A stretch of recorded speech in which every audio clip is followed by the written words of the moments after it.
Good morning, dear students. So let us continue with our lesson, that is reproduction in plants. So we were discussing about the sexual reproduction, right, in the plant, and we have seen about the parts of flower, the male reproductive part and the female reproductive part of a flower. और हमने क्या देखा कि वो जो male and female gametes होते हैं दे fuse together. ठीक है, अभी मेल और फीमेल पार्ट जो है, मतलब जो गैमेट्स है, वो अगर एक दूसरे के साथ फ्यूज होने हो तो first the pollen grains which are male gamete, they have to be transferred up to the eggs, right? They have to be transferred up to the eggs. तो वो कैसे ट्रांसफ़र होंगे? So they are transferred by a method called, by a mechanism called as the, or by a process called as the pollination. तो क्या होता है? The transfer of the pollen from the anther to the stigma. Pollen कहाँ पे बनते हैं? Anther पे बनते हैं. ठीक है, और स्टिग्मा क्या है? फीमेल का ही पार्ट है, तो स्टिग्मा पे जाएंगे तो वहाँ से they will come down and they will go up to the eggs. इसीलिए the transfer of pollen grains from the anther to the stigma of a flower is called as the pollination. अभी ये pollination होते ही दो type के, एक है self pollination, दूसरा है क्रॉस पॉलिनेशन. सिंपल है. जैसे कि एक प्लांट है, प्लांट्स पे बहुत सारे फ्लावर्स हैं. ठीक है, तो समझ लो when the pollen grains are transferred from one flower to the other flower, लेकिन that other flower is also of the same plant. You can see in the diagram. पहले डायग्राम में क्या दिख रहा है कि एक प्लांट है, उसमें बहुत सारे फ्लावर्स हैं. तो जो पोलन ग्रेन्स है वो अगर उसी फ्लावर पे पड़े, ओके, या फिर on the same plant but दूसरा flower, but the plant is same anyhow. ठीक है, then this type of pollination is called as the self pollination. तो प्लांट सेम होता है तो इधर एक ही प्लांट पे वो इधर सेम फ्लावर पे जाए या दूसरे फ्लावर पे जाए from the same plant, then that is called as the self pollination. And then what is cross pollination? When the pollen grains are transferred from a flower to the other flower of another plant, दूसरा plant पूरा, then that kind of pollination is called cross pollination. You can see here, जो honey bee है वो कहाँ से लेके जा रहे pollen grain? From this flower it is taking it to the other plant, दूसरा प्लांट. ओके, फ्लावर तो सेम होगा, रोज़ का रोज़ पे ही जाएगा. ठीक है, ओके, सनफ्लावर का सनफ्लावर पे ही जाएगा, लेकिन okay flower will be same but just it is just about the plants. अगर सेम प्लांट पे जा रहा है तो self pollination, and if it is going on some different plant like of the same kind of course, then that is the cross pollination. So these are the two types of pollination. but transfer हो गया pollen grain. अभी आगे क्या होगा? Transfer जो pollen grain है वो कहाँ पे जाएगा? स्टिग्मा पे जाएगा, राइट? तो stigma which is upside, you can see there on stigma, you can see the pollen grain, okay, which is sticked there on the stigma. Stigma से स्टिकी होता है the upper part of the pistil, तो that is sticky, on that the pollen grain will fall. और फिर वो जो pollen grain है वो ऐसे ट्यूब से, you can see this, through the tube it will go down and it will go up to the egg. फिर वो एग के साथ क्या होगा? फ्यूज होगा. Okay, this pollen grain will fuse with the egg and this fusion of this gametes is called as the fertilization. So the process of fusion of male gamete and female gamete, this is called as the fertilization. फिर this we have learned कि जब ये male and female gamete fuse होते हैं, सो what is formed that we call as the zygote. okay, तो एक cell बनता है, दोनों सेल आके दो cell will get fuse and we will get a single cell that is called zygote. फिर ये zygote फिर डेवलप होगा to form an embryo. okay, फिर क्या होगा? एम्ब्रियो तो डेवलप हो गया. फिर उसके बाद you can see how the fruits and the seeds are form. So you can see over here, ये जो ओवरी का पार्ट है, पूरा ओवरी का पार्ट जो बल्जी पार्ट है, ओवरी से बनेगा फ्रूट. ये पूरा ovary will convert into the fleshy food. Okay, और जो बीच में जो ओव्यूल्स होते हैं छोटे छोटे, yes, so we have learned the ovary bears ovule.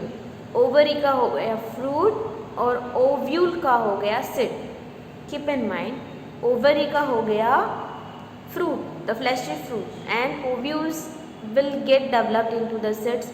और फ्लावर के बाकी के पार्ट क्या होंगे? They will get shed off. आपने देखा होगा फ्रूट कैसे डेवलप होता है, फ्लावर के जगह पे फ्रूट डेवलप होगा, फिर फ्लावर जो है वो other parts will get shed off, the petals and all sepals will shed off. Okay, so this is how the fruit is formed. Fruit is formed from the ovary and ovules developed into the seed. Seed मिल गए, ovule से बन गए, तो उसके लिए ये सारा process पहले हुआ तो ही seed बना, right? Hence we have learnt about the flower. Then you can see fruits जो होते हैं, कुछ fruits fleshy होते हैं, कुछ थोड़े hard होते हैं. Some are fleshy like the apple and some are hard like the walnut. Okay, so there are types of fruits. Then ये जो फिर सीड्स तो बन गए, ठीक है. फिर सीड से क्या होगा, नया प्लांट आएगा. अभी हम तो जाते नहीं हैं हर बार, इतने जो प्लांट्स आते हैं हमारे सराउंडिंग में, हम थोड़ी जाते हैं वहाँ पे सीड्स लगाने या कुछ करने, नहीं, वो अपने आप होते हैं, right. The seeds they are dispersed. Dispersion से डिस्पर्शन मतलब क्या, the seeds are they go they are disperse to various parts. Okay, तो ये जो होता है ये कैसे होता है. और पहले तो बात ये क्यों ज़रूरी है, मतलब वो सीड अगर वहीं पे गिरा तो क्या होगा, लेकिन the seeds they do not fall there. वो प्लांट के पेरेंट प्लांट के साइड में ही वो सीड नहीं जाना ही नहीं चाहिए. क्यों, क्योंकि अगर साइड साइड में ऐसे ही प्लांट्स बढ़ते गए तो यू थिंक वहाँ पे क्या होगा, there will be competition between those plants, among those plants. ये प्लांट बोलेगा मुझे सनलाइट चाहिए, मुझे सॉइल से वाटर चाहिए, मुझे मिनरल्स चाहिए. दूसरा प्लांट बोलेगा नहीं, ये मुझे चाहिए. So what, they will compete with each other to get. So they will compete with each other to get the sunlight, water, minerals and all. इसीलिए there is need कि जो सीड है वो थोड़ा सा दूसरी जगह पे जाके मिले. So this is benefited by the dispersal. तो it avoids the competition और हर एक प्लांट को अच्छे से ग्रो करने को हेल्प करता है. तो let us see कि ये सीड डिस्पर्स कैसे होते हैं. ये सीड जो है वो एक जगह से दूसरी जगह पे कैसे जाते हैं. So there are various ways by which the seeds go. तो first of that mainly wind से जाएगा, कभी वाटर से जाएगा, कभी एनिमल्स उसको लेके जाएंगे. जो एनिमल्स होते हैं पॉलिनेशन, वो हनी बीज उसके ऊपर बैठती है, मतलब जो, तो that is what. Then let us see कि let us see one by one. So let us start with the wind. So by wind, winged seeds जो होते हैं, जिसको से विंग्स होते हैं या ऐसे स्पाइंस जैसे स्ट्रक्चर होते हैं कांटे जैसे, तो वो जो सीड्स है जैसे कि ड्रम स्टिक है, मैपल है, क्योंकि वो लाइट होते हैं. कुछ लाइट सीड्स ऑफ ग्रासेस और हेयरी सीड्स, जिसको हेयर्स होते हैं, आपने देखा होगा, वो उड़ के जाते हैं, है ना, ऑफ दी और which is also called as madar. तो ये जो सारे होते हैं, या फिर सनफ्लावर के सीड्स है, तो ये सारे विंड से, क्योंकि वो लाइट वेट है, तो वो विंड के हेल्प से वो they will go from one place to the other place. और अदर प्लेस पे गए, सॉइल में जाके फिर when they will get favorable condition, then they will grow into a new plant. फिर by water also you can see some seeds that dispersed by water. तो ये जो fruits है और seeds, वो जो होते हैं वो मोस्टली कहाँ पे होते हैं, वो float होते हैं पानी के ऊपर. Okay, they will go and they will fall on the water surface and they can flow.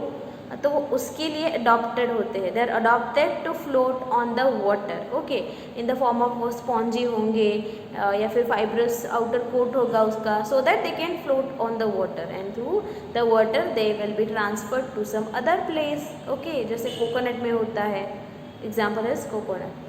Then by animals, animals also take the seeds from one place to the other place. Like some seeds they are dispersed by animals, especially जो spiny seeds होते हैं या जिसको से hooks होते हैं. You can see here the xanthium and urena, you can see the diagram over here. वो कैसे उसको spikes है, तो वो क्या होते हैं, एनिमल के बॉडी को वो स्टिक हो जाते हैं. आपने देखा होगा कि डॉग्स जो होते हैं, डॉग्स को भी ऐसे कुछ लगे हुए होते हैं, यस, या फिर कुछ कोई भी एनिमल्स है, तो एनिमल्स के क्योंकि हेयरी बॉडी होती है, so they stick to the animal body. और फिर एनिमल इधर उधर जाएंगे तो they will fall and they will go into the soil, and on the onset of favorable condition then they will develop into the new plant. तो ऐसे होता है. then some seeds are dispersed when the fruits जो होते हैं वो ऐसे burst होते हैं, कोई में ऐसे होता है. तो आपने देखा होगा, ये the last example of that castor and balsam में, तो जो फ्रूट्स होते हैं वो ऐसे बर्स्ट होते हैं, दे बर्स्ट ओपन. ओके, और ऐसे सडन जर्क मिलता है तो जो सीड्स है वो ऐसे स्कैटर हो जाते हैं, क्योंकि वो एकदम से अगर बर्स्ट हुआ तो सीड्स जो है of course they will get scattered and they get scattered very far from the parent plant. फिर वहाँ पे वो उगेंगे and they will give rise to the new plant. So you see the nature, how wonderful is the nature. Nature में pollination, nature में एक तो vegetative propagation भी होता है, फिर नेचर में the what we can say the flowers are grown so beautifully, है ना. फिर एनिमल्स को अट्रैक्ट करने के लिए फ्लावर्स के वेरियस मस्त कलर्स होते हैं. फिर पॉलिनेशन होता है. फिर उसके बाद सीड्स भी अपने आप डिस्पोज हो जाते हैं. सो अपने आप like by various ways. So you see how beautiful a nature is. So just try to enjoy the nature. उसका जस्ट मज़ा लेने का you can try. So and this is how is our reproduction in the plants by both the ways, and yes, of course, by all the ways. So take care of yourself, be safe, be at home. Goodbye.